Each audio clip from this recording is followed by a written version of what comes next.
شاخوں سے پتوں کا گرنا محض موسم کی تبدیلی کا پیش خیمہ نہیں، بلکہ یہ یاد دلاتا ہے کہ دنیا کی ہر چیز فانی ہے۔ انسان کا منہ مٹی ہی بند کر سکتی ہے۔ رسول اللہ صلی اللہ علیہ وسلم نے فرمایا، اگر انسان کے پاس سونے کی ایک وادی ہو تو وہ چاہے گا کہ دو ہو جائیں، اور اس کا منہ قبر کی مٹی کے سوا اور کوئی چیز نہیں بھر سکتی، اور اللہ اس کی توبہ قبول کرتا ہے جو توبہ کرے۔ جب خواہشیں مردہ ہونے لگیں تو پہلے انسان چپ ہوتا ہے، اپنے اندر خوابوں کی قبریں بناتے بناتے انسانوں سے کٹ جاتا ہے۔ پہلی قبر، دوسری قبر، تیسری، دل نہیں رہتا، قبرستان ہو جاتا ہے، اور قبرستانوں میں کیا ہوتا ہے؟ گہرا سناٹا۔ ہمیشہ مخلص رہیں، آپ کی موجودگی وقتی ہو سکتی ہے، مگر کردار اور رویے دائمی اثرات چھوڑ جاتے ہیں۔ رشتوں میں پھوٹ ڈالنے والا شیطان نہیں ہوتا، وہ تو انسان ہی ہوتا ہے۔ شیطان تو بلا وجہ بدنام ہے، اور انسان شیطان کی آڑ میں جو چاہتا ہے کرتا ہے۔ شیطان بھی سوچتا ہے کہ یہ کام تو میرا تھا، اور کہتا ہے کہ اتنے سلیقے سے تو میں بھی نہیں کر سکتا تھا۔ وہ تکلیف جس میں اصل کے ساتھ تعلق نہ ٹوٹے وہ انعام ہے، وہ غریبی جو اللہ کے قریب کر دے اور جھکا دے وہ انعام ہے، اور وہ دولت جو باغی کر دے وہ بربادی ہے۔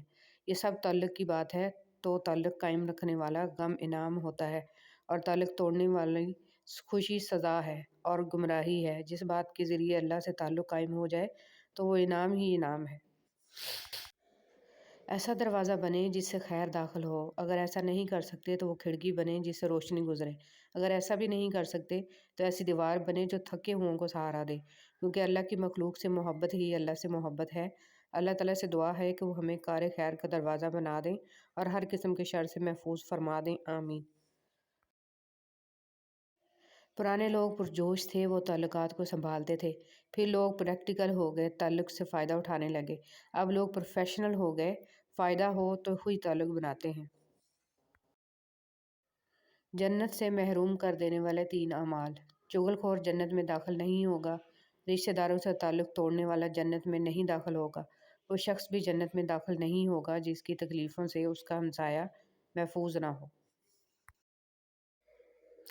رشتہ داری نبھاتے رہیں۔ نبی کریم صلی اللہ علیہ وسلم نے ارشاد فرمایا، سب سے جلدی جس چیز کا ثواب پہنچتا ہے وہ نیکی کرنا اور رشتہ داری نبھانا ہے، اور سب سے جلدی جن کا عذاب آتا ہے وہ بغاوت اور رشتہ داری توڑنا ہے۔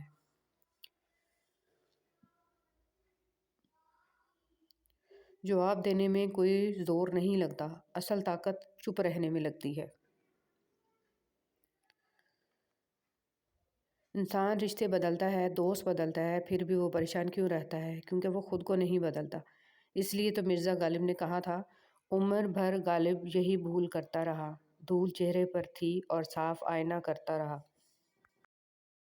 سخت ہاتھوں سے بھی چھوٹ جاتی ہیں انگلیاں، رشتے طاقت سے نہیں محبت سے تھامے جاتے ہیں۔ جن سے تمہیں نقصان پہنچا ہو اور مزید نقصان پہنچنے کا اندیشہ ہو، ان سے کنارہ کشی کر لو، ان سے بدلہ لینے کی فکر نہ کرو، کیونکہ سب سے اچھا بدلہ اللہ کا ہے۔ صرف غلط ہونے پہ وضاحتیں نہیں دی جاتی، کئی بار ہم وضاحتیں اس لیے دیتے ہیں کہ سامنے والا ہمیں عزیز ہوتا ہے۔ بوجھ صرف غلطیوں کا نہیں ہوتا، چاہتوں کا بھی ہوتا ہے۔ پتہ نہیں یہ برائی کیوں اتنی وزندار ہوتی ہے، لاکھ اچھائیوں پر غلبہ پاتی ہے۔ ہم انسان کسی کی ایک برائی کی وجہ سے اس کی لاکھ اچھائیوں کو بھلا دیتے ہیں، پھر وہی ایک برائی دل میں سدا زندہ رہتی ہے، مگر اچھائیاں زندگی بھر کے لیے مٹ جاتی ہیں۔ ہماری زندگی میں وہ شخص سب سے بہترین ہوتا ہے جو ہمیں اس وقت بھی سمجھتا ہے جب ہم خود بھی اپنے آپ کو نہیں سمجھ پاتے۔ وہی لوگ اپنی تنقید کو برداشت کرتے ہیں جو سچ مچ اپنی بہتری کے خواہاں ہوتے ہیں۔ کبھی کبھی حالات کے چابک اور وقت کا تھوڑا ہماری ذات کو اتنی تکلیف نہیں دیتے جتنا کسی بے تحاشا چاہنے والے کے الفاظ۔ ہر کسی کی اپنی اپنی قیامت ہوتی ہے، جب گھاس کے تنکے پر بارش کی بوند گرتی ہے تو تنکے پر بیٹھی چونٹی یہی سمجھتی ہوگی کہ کائنات فنا ہونے لگی ہے، وہ ایک بوند اس چونٹی کی قیامت ہوتی ہے۔ بغاوت اور رشتے ناطے توڑنے والے کو دنیا میں سزا۔ رسول صلی اللہ علیہ وسلم نے ارشاد فرمایا، بغاوت اور رشتے ناطے توڑنے کے علاوہ کوئی گناہ ایسا نہیں ہے کہ اللہ تعالیٰ اس کے کرنے والے کو یہ دنیا میں بھی جلدی سزا دیں اور آخرت میں بھی اس کے لیے عذاب تیار رکھیں۔ تم زیادہ ترجیح ان لوگوں کو دیا کرو جو حق کی کڑوی باتیں تم سے کھل کر کہنے والے ہوں۔